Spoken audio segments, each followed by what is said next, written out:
Hi, I'm Tom from the Simoniz Garage. Today we're going to show you how to perform a super interior clean.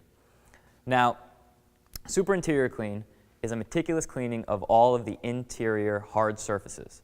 Okay, that includes the vinyl, the hard plastic, even the glass, the headliner, things like that. Now, this is not, when the process is sold by itself, does not include actually shampooing the upholstery or the carpets. Now, there's some things to keep in mind before we even start. Some rules. Number one, in the vacuuming process and even in the cleaning process, we never reach our hand under a seat without looking. Okay? Number two, I recommend wearing gloves. If the car is really loaded with debris, eyewear to make sure that nothing's really blowing and potentially getting in your eye.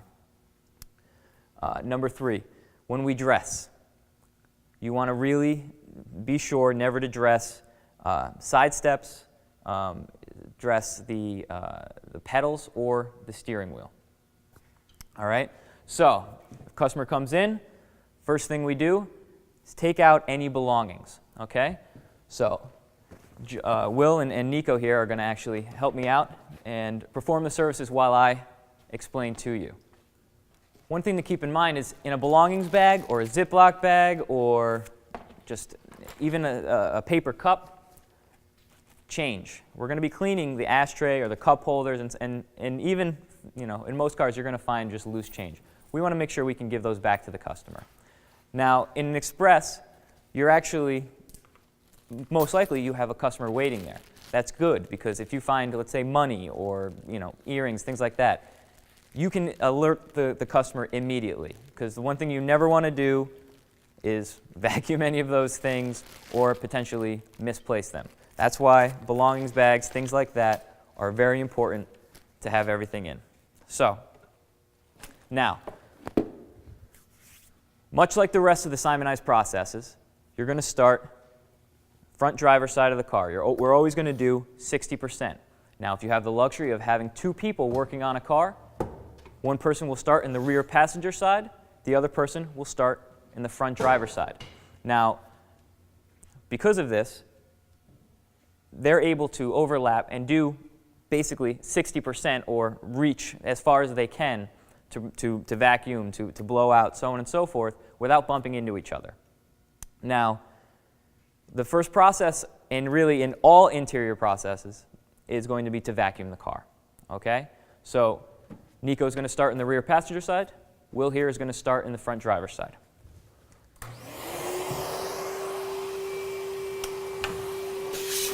Now, it's important to expose the most amount of carpeted areas as you work.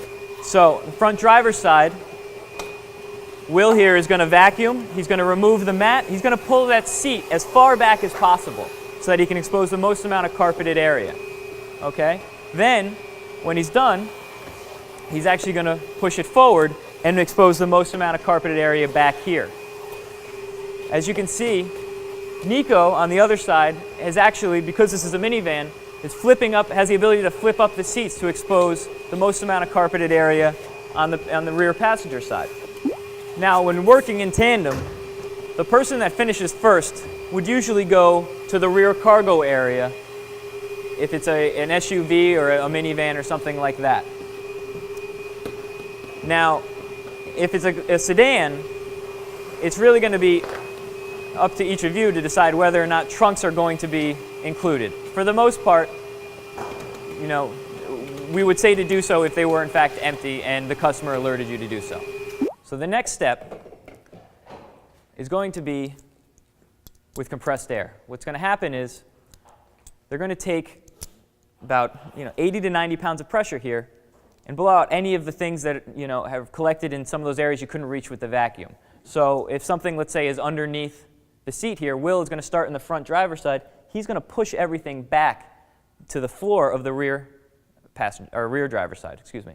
So he's able to basically move all the things that they couldn't reach with the vacuum. And then if he does, in fact, expose a lot of debris, he can then re-vac after that as a third step.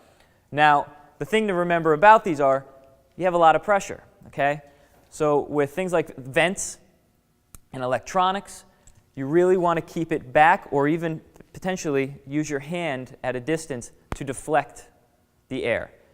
You know, one thing you don't want to do is get right up on like a vent, because some of the older ones especially can get brittle and actually just break right there.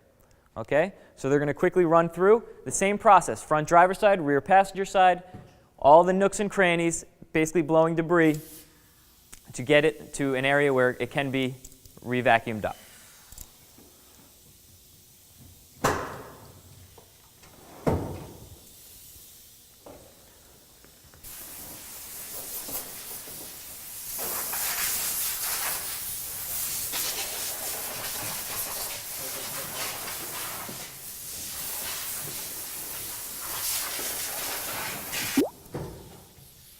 Now, for the most part, you're going to try to avoid pushing things back and forth in the car. Sometimes it's just unavoidable. You know, when a car has a lot of debris, especially in between the seats, sometimes it's unavoidable. You're going to have to re-vac both the front and the back.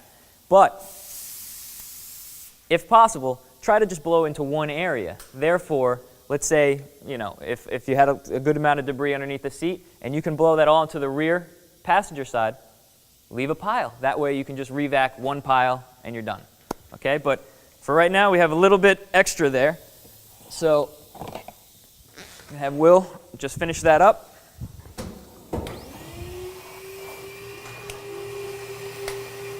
Now the next step is going to be pre-treating some of the problem areas and ultimately cleaning all of the hard surfaces such as the vinyl and plastic.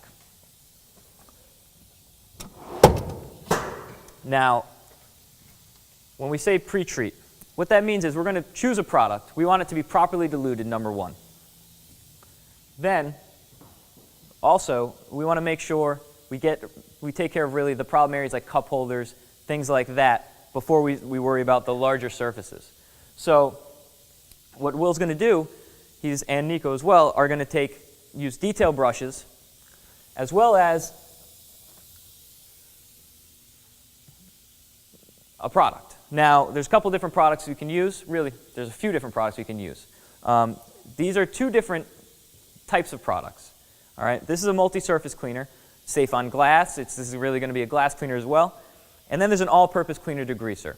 Now, for the most part, you're going to use an all-purpose cleaner degreaser because the cleaner degreaser is going to remove things like the oils from you know, your body oils that'll get on, you know, armrests and things like that. Whereas a glass and multi-surface wouldn't.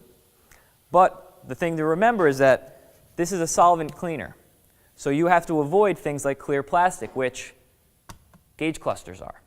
So what we want to do is avoid spraying any of the cleaner degreaser or any solvent-based cleaner onto a surface that potentially could get onto a gauge cluster or even into an electronic. So we try to spray outside of the car as much as possible.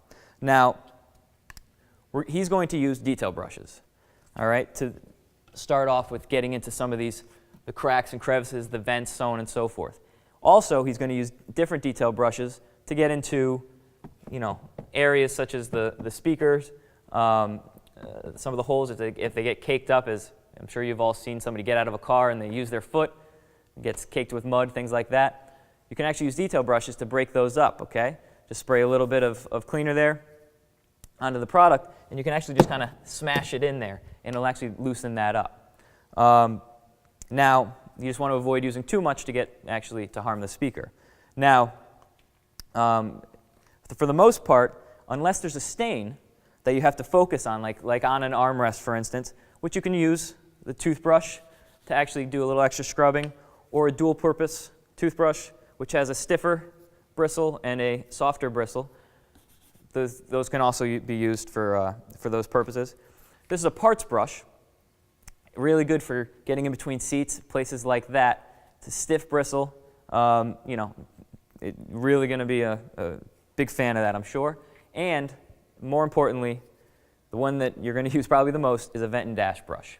This is what's going to get into all the cracks and crevices, especially the vents, to clean them and remove any debris that might be on there. Now, once you're starting on, Will's going to start on the front driver's side. He's not going to go and pre-treat here and then go into the back and pre-treat and then come back to do, all these large surfaces. He's actually going to pre-treat, take care of the cup holders, so on and so forth. In some cases, if the cup holders can be removed, it's actually nice to be able to clean them in a shop sink or even in a bucket of soapy water. If they can't be removed, just spraying a little product in there, let it sit for a short period of time, agitate, and then wipe. So what he's going to do is he's going to take the detail brushes, do this area, then he's going to take a terry towel, spray the terry towel outside of the vehicle. Then he's going to wipe and clean the rest of the areas, the larger areas, larger surfaces. Now, why does he spray the towel outside of the car rather than just spraying the body panels? Well, if you spray a solvent and it's real hot out, you spray a solvent and it just drips, you actually have the ability of that solvent, that cleaner, drying on you, and it can actually fade. It can discolor some of the plastic. And you can avoid that simply by spraying a towel outside of the vehicle rather than spraying the surfaces. So, and that also keeps overspray and things like that from hitting the gauge cluster. So, that being said, these guys are going to get started.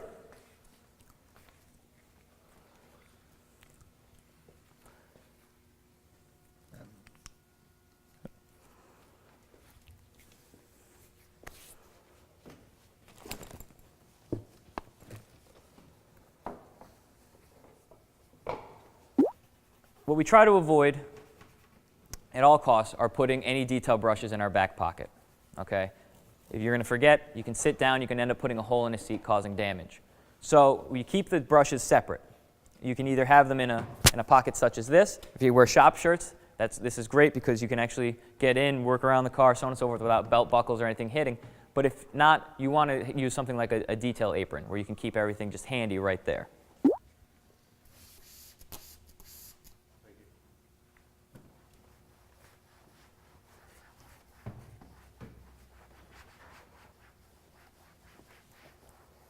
I can't stress enough, it is really important to dilute the products correctly.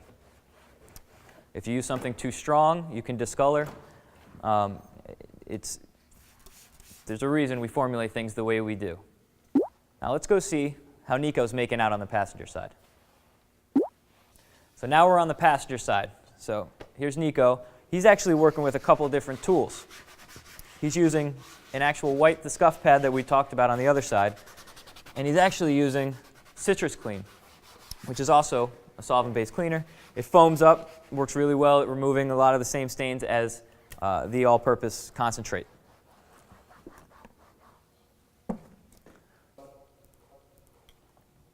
One thing to keep in mind, we're working with a minivan here. All right, we have to get all these different surfaces done and all of them cleaned. Minivans have a lot of cup holders and quite a bit of surface area as far as these hard surfaces are concerned. But the hardest thing about a minivan is the doors. The doors are sliding. You actually can't reach them normally. So what Nico's going to do is actually flip up the seat. This car actually folds into the floor, which is perfect. And what he's going to do is fold that in, and then he's going to take a paper floor mat, okay? He's going to put that in. He's going to stand on that, close the door, and work on the door from inside the vehicle.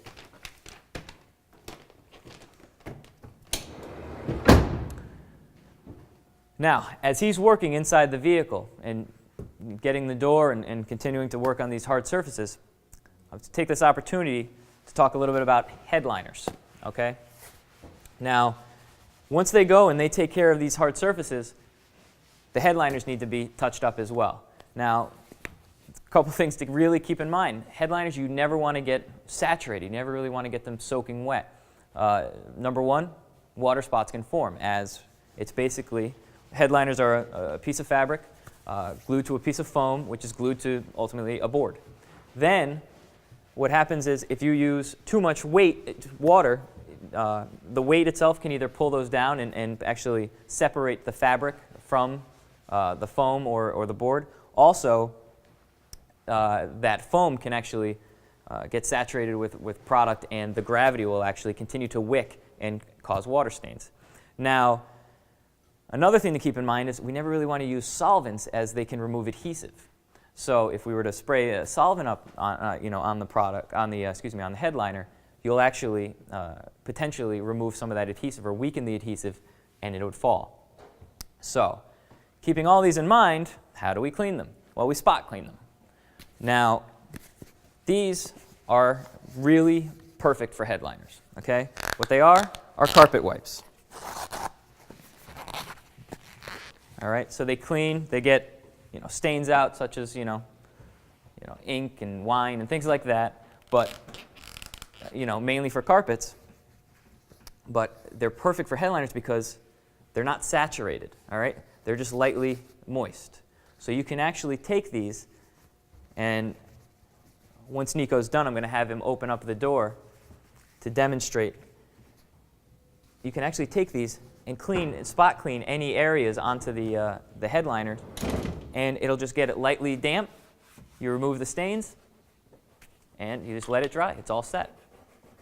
Nico, you mind just touching up a little headliner spot here?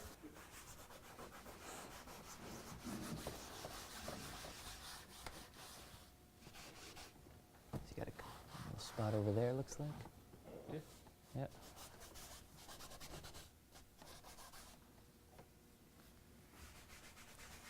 There you go. Now, thanks. So now, unless the headliner is really bad, you may have to go through one or two of them. But you can actually save this and wait until, as he moves forward now, the places that it's definitely going to be useful are places like the visors, all right, where you get a lot of fingerprints and things like that. But keep in mind, we now have an answer for headliners that's really effective. All right, so now we're back on this side, and Will's about to start dressing. So what he's going to do is start pre-dressing. All those areas that are really hard to reach, such as the window pulls and the vents and things like that.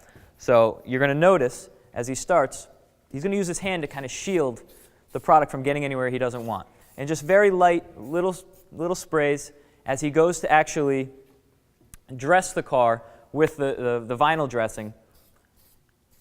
He's going to blend everything together. It's going to all look evenly applied. All right. Now, one thing I like to use, this is just a ready-to-use vinyl leather dressing. We do have, a couple different kinds. We have a concentrate, so on and so forth, number 2. But I like to squirt it on. You can spray it onto the applicator if you so choose. Once again, spray outside of the vehicle. Now, I also like using a square wax applicator. The reason I do is I can actually mold my hand around it, and I can therefore use it as a buffer from things such as the glass, okay?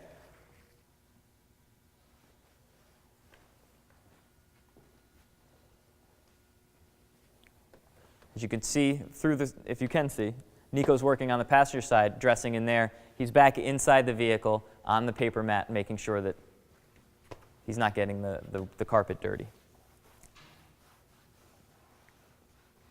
Now, don't forget, when you're dressing and when you're cleaning, the areas around the seats, any hard plastic and vinyl areas. So, it's very common for me when I see detailers working that they don't look up.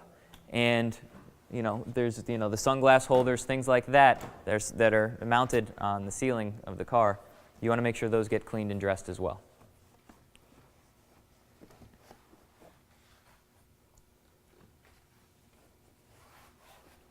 Now, one thing that you're going to see is if you just apply it, what happens is it's going to leave that kind of greasy residue. So what Will's doing is taking either a secondary towel, or if you haven't used too much, you can use the other side of the wax applicator to buff it down. Now, what this does is it makes it a nice even kind of shine, a sheen, so to speak. But what it's not doing is leaving a greasy residue. This is really important also on the dashboard, okay? Because on sunny days, that reflection is actually going to be a driving hazard, a safety hazard.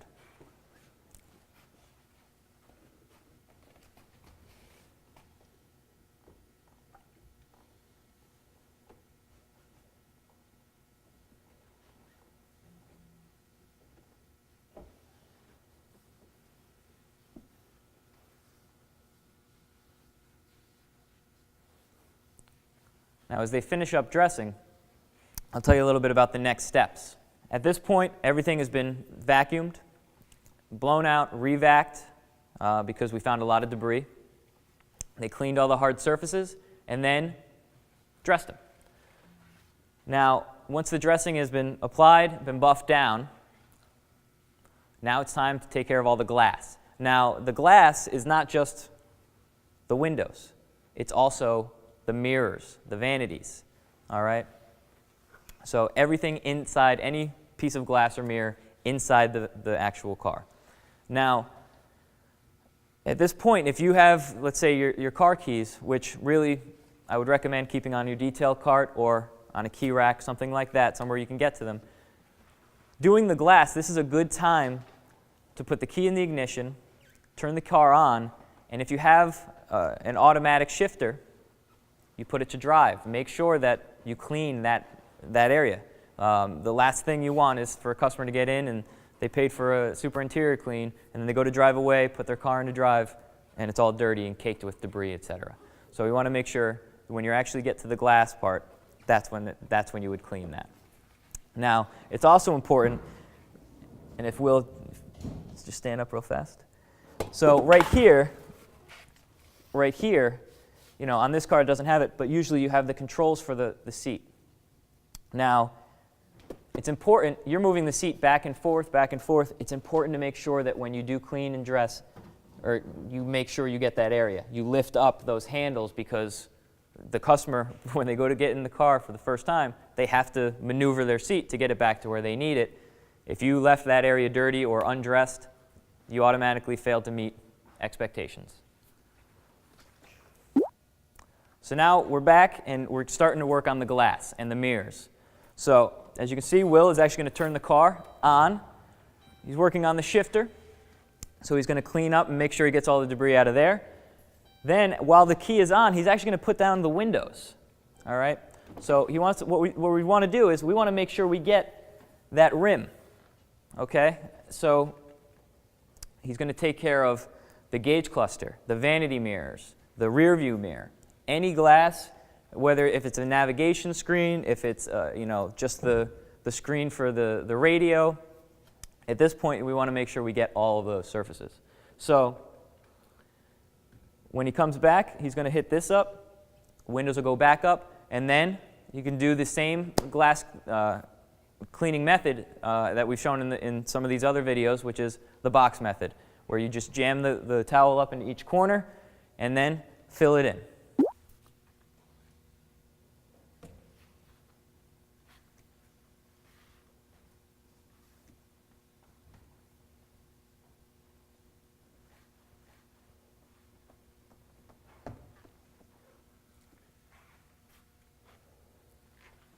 So you notice he sprayed the product, moved it around, made sure the whole product had it, or the whole window, excuse me, was hit. Then flip the product, or flip the towel to a dry side, buff that product in to clarity. Now he's just moving around the car. He's doing 60% of the windshield, and he's going to work his way around the vehicle as Nico works his way up towards the front to finish up the windshield. And that's it. That's a super interior clean.